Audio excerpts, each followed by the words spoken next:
prioritize in 2.8. Yeah, Lyra was picked quite a lot in the first game, the first series of today. Impunity did seem to favour it, and we're seeing so much less Scarf emphasis. This is really interesting. I didn't expect the majors to be as important as they are. And of course, Lance, first pick from Elite 8, that's smart. Pick it up for themselves or deny it away. I think Catherine's still a fine pick, or Grace. It doesn't make much difference. It's more depending on what your captain is comfortable on and what composition you want to run. If you want to run a CC chain comp, they both can work. Catherine's probably better. But if you want someone like a healer, then obviously you're going to want to pick Grace up now. I think Black Feather could be an alright pick if they don't want to go for Scarf, because obviously second pick Scarf would be really strong with a healer with Celeste removed. And they're going to go first pick Idris. We see Idris get through draft without being banned or picked, and now Bren really want to first pick it. Again, why have there's been two weapon power Idrises? I really want to see a CP Idris today because I think it's such a strong hero. I mean, I'm with you on that. You know, we've seen two weapon Idris coming out, although the casters at desk have been talking and have been giving CP Idris a lot of talk and a lot of attention at this point in time. So I'm hopeful, hopefully we'll be able to see a CP Idris. But with that, a CP Idris being picked, if it is a CP Idris, then Glaive would be one of those priority bans. If not, then at least the mage to just remove the mage that would come out. If not, then Castro. Castro will be a very good ban at this point in time. Like you said earlier on, Castro is a very good counter into that of CP Idris in that early game if Castro is placed in lane. So with that, I mean, for the side of Elite 8, they have got all the comfortable picks, and based on previous season itself, we saw a lot of Batiste being picked up for the side of Elite 8. Firstly on that, and Glaive as well. They have got a lot of priority pickups, especially those heroes that can snowball in that early game, like that of Koshka. We've seen a lot of that from them. On top of that, Cruel as well. However, Cruel has been changed a little in this current patch so that DMR do not provide him as much health barrier as he had in 2.7. So what do you personally think? I mean, we are at a standstill at draft at this point in time. I think Catherine's going to be picked up now, is most likely. Just get the captain, and then in return, Elite 8 Scarf. And that becomes into a skill matchup. If you're CP Idris against Scarf, it's whoever can land more skill shots. And I did not expect an Arden. That's a very interesting pick, with Catherine obviously still available, Finn available. Lyra and Grace have both been taken off the fold, as well as Lance. But maybe the Arden pick does signify that it might be a weapon Idris with a Scarf jungle if that's allowed, because Arden Scarf is a fantastic combo together. And so if Elite 8 decide not to pick it, I'm pretty certain that Nebulae will, that Bren Esports will decide to change their comp from maybe a CP Idris to weapon and then push that into the jungle. But I really hope Elite 8 decide to pick Scarf themselves. It's a good pick, and obviously with the majors, with the Celeste already gone, yeah, it makes a lot of sense for them. And now lane, they've got Glaive, they've got Kestrel, which they could go for. It's really a comfort pick, and Vox could work. I don't think it's great against CP Idris. I'd much prefer to see a Kestrel personally. Well, yeah, Castro will be the more intelligent pickup at this point in time. If not, then Glaive. We've seen a lot of Glaive and Scarf. There you go. We do see a Glaive being picked up by the side of Elite 8.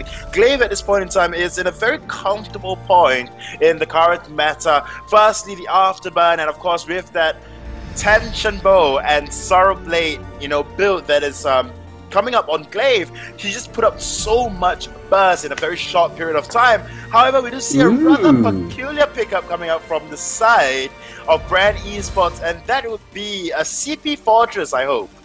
Yeah, most likely to be a CP Fortress and a Weapon Idris lane. I mean, it's possible we're going to see Weapon Fortress. It has had a little bit of an emergence with the Tension Bow build, and just so that to try and help CP Idris survive. I don't think it's the smartest idea to go Weapon Fortress. I think it's much better to just go CP Fortress and then decide if you want to either go double CP with Idris or Weapon to try and execute that Scarf. And now the problem with you Idris in lane is that Glaive is a good counter to Idris if he can bully early game. Fortress has a really slow jungle clear speed early game, and so Scarf is obviously very quick.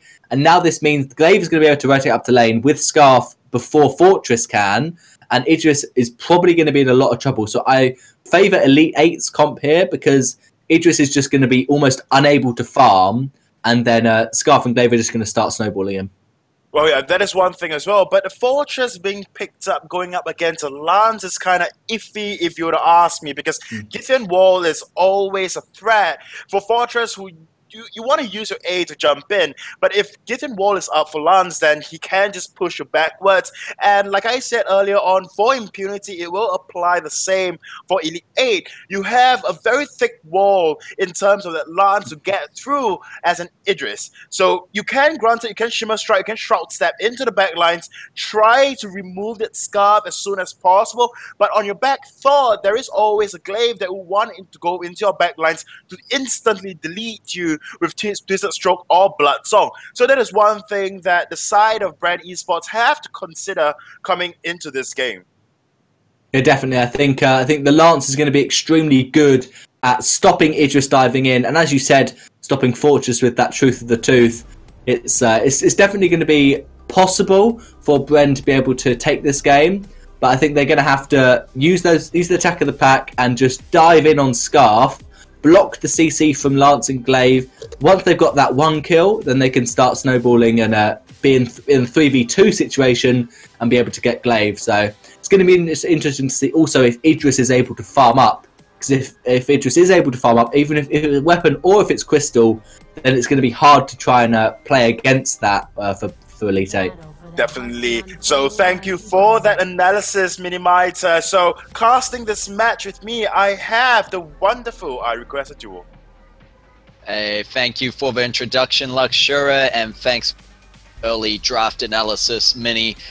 So we are here in the first match between Elite 8 and Bren Esports. And yeah, looking at those team comps there, is more than likely going to be that weapon power Idris. I know it's a bit of speculation between the casters of we want to see a CP Idris. It's just in what situations can it work out? And as Mini might have said, you know, it just won't be the best decision to go a CP in this case, where weapon would work out so much better, because it's really once he gets to level 6 and is able to get the Shimmer Strike, he can get onto the backline quite easily, and more than likely they're going to be looking for the pick up onto the Scarf early on if possible. But we're going to have to see how these team fights play out, as Guessing is going to go and jump in there, takes a bit of damage in return. They weren't able to get the mid camp, as is an early rotation coming up from the side of Elite 8 into that middle to pick it up and secure it early, and actually a full recall back from the side of Bren Esports. Well, there is one thing as well that I wanted to mention earlier on. It's that I guess a CP Idris would not work as well coming into the comp like that of E8. But honestly, if you think about it, the Charcum does a lot of damage. You can kind of try to reposition yourself in terms of those Shroud Stabs and try to land your Charcum. And the high buzz that CP Idris brings to the table, and of course with that range, means that you can out-kite a Glaive as long as you can block out that Afterburn and try to just stay behind that of Guessing Axe on that of Arden, so you can just do your range attack. And on top of that as well, you have Sync 1 on that Fortress that can soak up a little damage as long as he has got ultimate ready and he has got a fortified health when he calls his wolves out. So that is one thing to note. But however, I think being Southeast Asia, the weapon build path of Idris will just be a little more prevalent. We just have to see what's in Cincy 1 builds here. Because right now, it's going to be the CP Idris. I was looking at the builds and I'm like, okay, neither of them have gone for that CP yet, and you know, maybe Cincy 1 just wants to clear farm a bit faster with his autos early in the match, but we're going to see Mr. Jim picking up that heavy prism to start with. Obviously the Book of Eulogies being there at the start to help well in lane, and we're going to have to see how the CP works out, because I do agree with you there, as long as Mr. Jim is able to position themselves well enough. And when it's going up against Scarf, it's actually not that bad being CP either, because Scarf is a mage hero, meaning they're going to have to stand still when they use that Spitfire, and if you're able to dodge it out, or just be in a good position in the first place and then land that Chakram on them while they're doing so, CP Idris has so much damage potential there with the CP Chakrams coming through. And right now, I'm just wondering, it really depends which team is going to be the aggressors in this situation.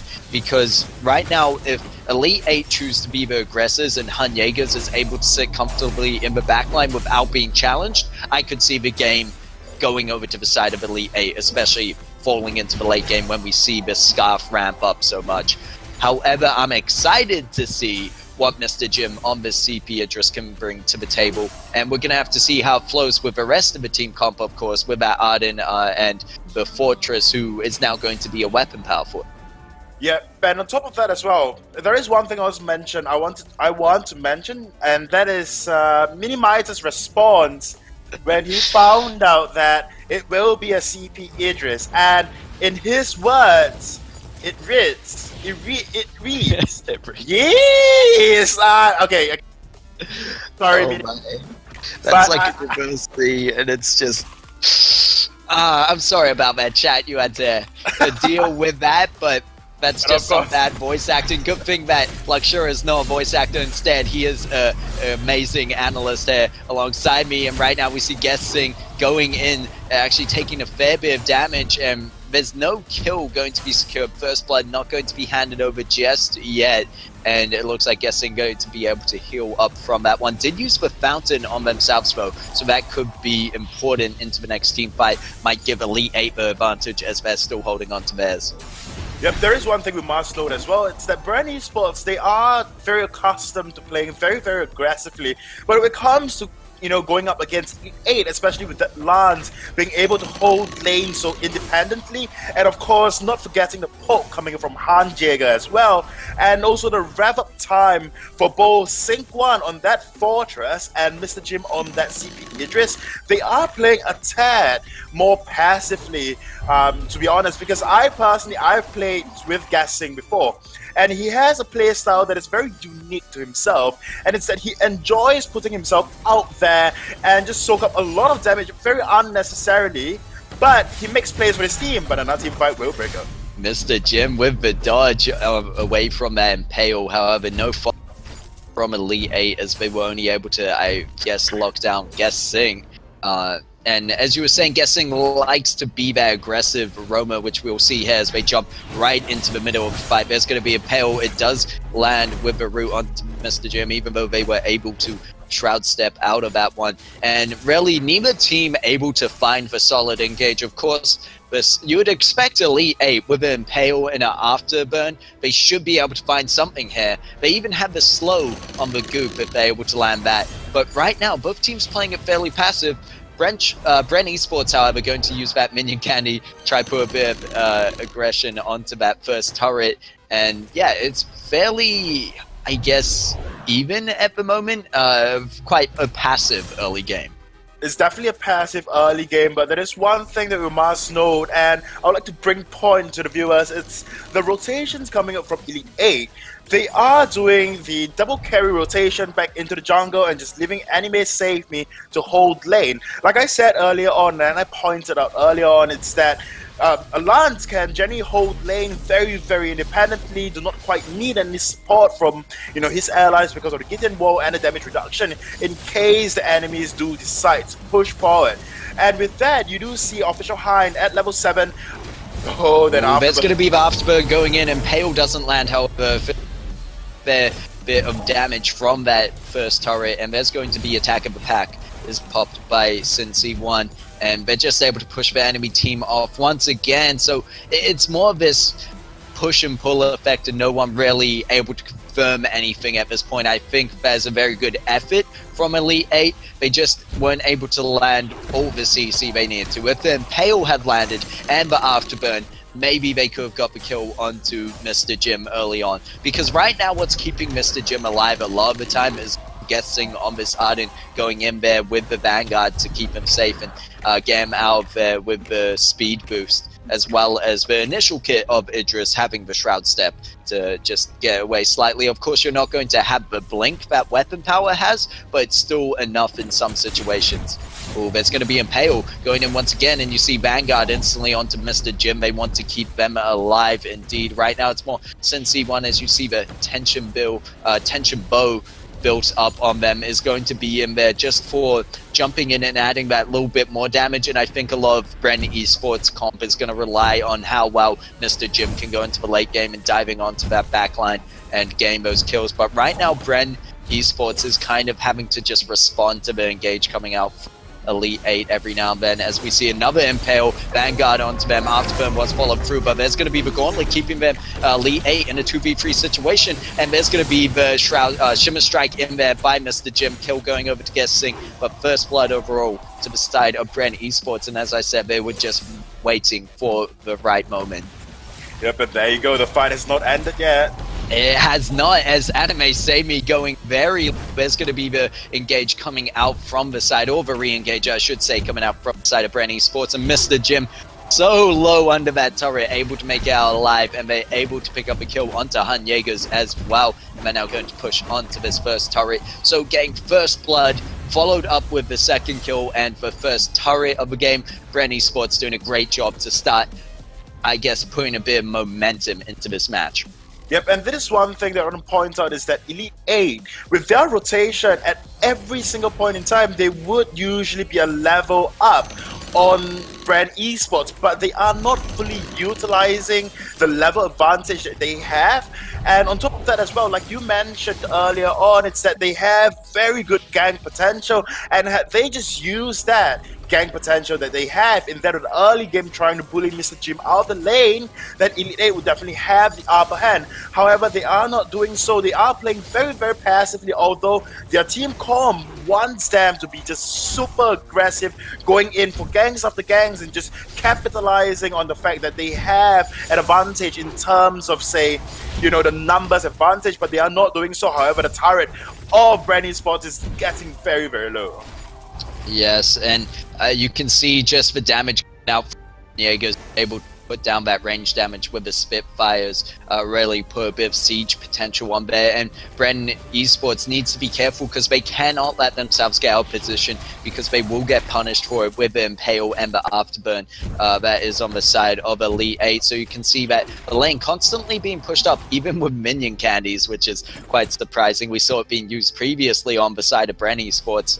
They were putting some candies onto the minions earlier to try push, and right now that's going to be the response coming out from the side of Elite 8, at least for that initial try. I think maybe now having to step off that, going for a bit more vision, as you see Anime Save Me picking up some scout traps as well as flares. And I think, you know, it's quite important that they have this map advantage, because we saw in a previous map vision, I should say, we saw in a previous game where there was a glaive that was just able to roam freely, and it just destroyed the enemy team. I think it was in our previous game with J3X versus Nebulae, and J3X had a glaive on that team, and they were just wreaking havoc because the glaive was able to get into the back lines just so suddenly with that Afterburn. But right now, I think Bren Esports doing a decent job to keep the jungle fairly balanced with vision. And right now we see the engage coming through by Elite 8. They're going to be able to find the turret. Guessing going low, but it's not quite the target you want. There's going to be attack of the pack and Gauntlet to follow through. However, it's going to get blocked out by Elite 8, and they're going to be able to walk free from that fight. They were able to get a turret, so I think for the side of Elite 8, that's definitely a positive engagement. They didn't get any kills, but I don't think that's what they were looking for in that situation. Yep, and one more thing that I have to note and point out is also the fact that, you know, the passive game, if Bren Esports is going to continue on this very passive gameplay and not just fully utilizing the advantage, every tiny advantage that they get from every little team fight, then definitely Elite 8 will come out on top, because they are very patient players, firstly, and on top of that as well, the poke coming up from Scarf is just much more consistent as compared to Mr. Jim on that CP Idris, because it's just down to, you know, the cooldown on the Chakram versus the cooldown on Spitfire and Goop.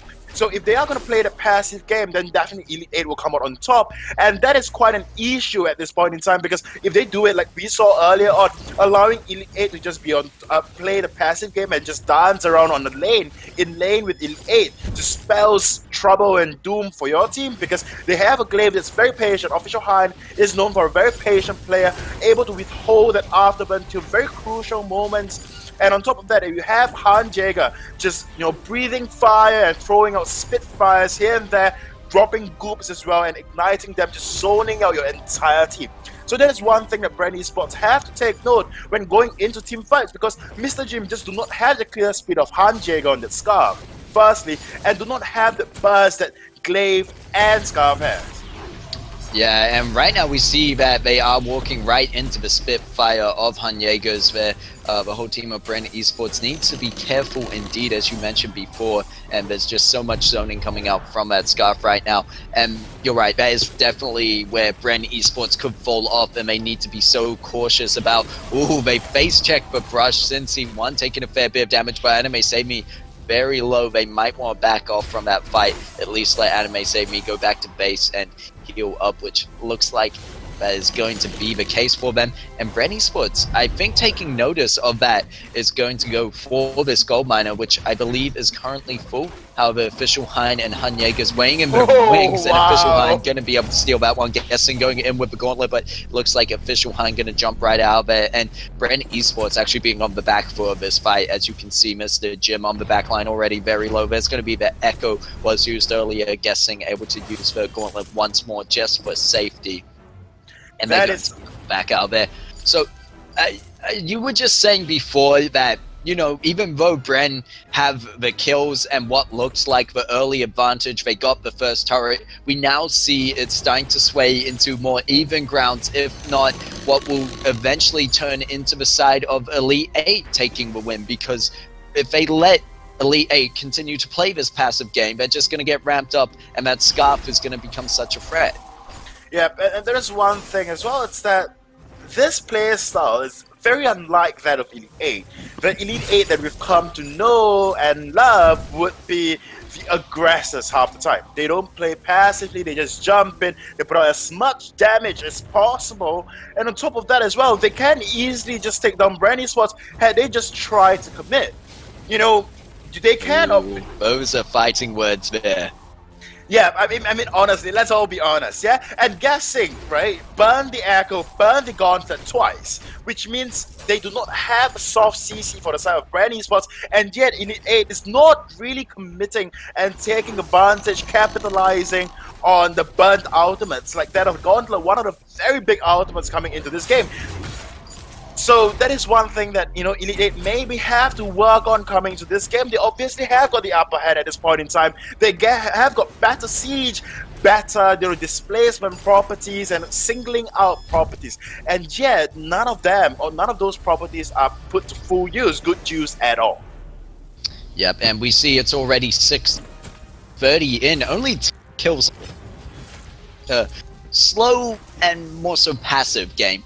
And right now, whichever team really wins a team fight is going to sway this one. We're even in objectives, almost even in kills, but we're talking about Elite 8 maybe just holding back a bit. You think that Elite 8 have a clear advantage if they decide to go in for a fight, and that they should just have a bit more confidence in their team comp and where they are at already in this match. I mean, if we look at the farm, 196 on Han Jaegers and Mr. Jim, 210. Both of these laners have been hyper-fed and should be looking for a fight. And when it comes to if they're able to be the engagers, which we'll see here, there's the gauntlet going down, and they're going to chase Elite 8 through that corridor into the enemy jungle, and they're pushing through, but they walked right into the goop, into the Spitfire. They get taken down. Glaive, meanwhile, is actually who they should be looking at, because we didn't really focus on how much damage this Glaive is also putting up, because right now Mr. Jim is such a glass cannon build there. It's how you have to build CP Idris, but I think it's not going to be effective enough if you're not able to get in there and lock down anyone. And it's what you talked about earlier about soft CS, not soft CS, soft CC with the gauntlet. Obviously being hard CC if you're able to land that stun, but I think in most situations, you saw them push Elite 8 back into a situation where they might have been able to win it out, but they just forgot about having to worry about the Scarf and the Goop, and it just went all in Elite 8's favor, and they've just been waiting out for this moment. Yep, and this is what I'm talking about. E8, Elite 8 definitely would have what it takes to win a lot of team fights based on the amount of damage they can output. And I mean, granted, Bren Esports, we do not discount the damage that they have. They have got a CP Idris, but you know, they have better fight potential. They can jump in your face, go up into your face, try to take a Hunt Jäger as soon as possible in the early part of the game. But allowing the entirety of Elite 8 to just rev up into that late game, there is no way Bren Esports can possibly come through. You are running a weapon fortress after all, but I'll talk more as Elite 8 is just trying to push into the crystal turret. And there's going to be a defensive use. It isn't going to be enough. Anime saved me from getting out at the Crucible to escape that one. And it looks like the Kraken... Oh, first turret is actually going to go down. And so is Idris. And now we see Scarf just pushing in for the double kill. They're going to push him for the win. It's only guessing up. He won't be able to save the turret. And he won't be able to take anyone down with him. Just fighting to his last breath. Giving it his all. But that's going to be that ace going over to the side of Elite 8. And a very patient, well thought out game from Elite 8. They managed to come through with the win. 19 minutes, 33 in... And GG, well played. Definitely. So, you know, just looking at the game itself, it is rather harsh for the side of Bren Esports. But to talk more about this game, let's invite back Mini Maita to break it down for us. Thank you for that, and I really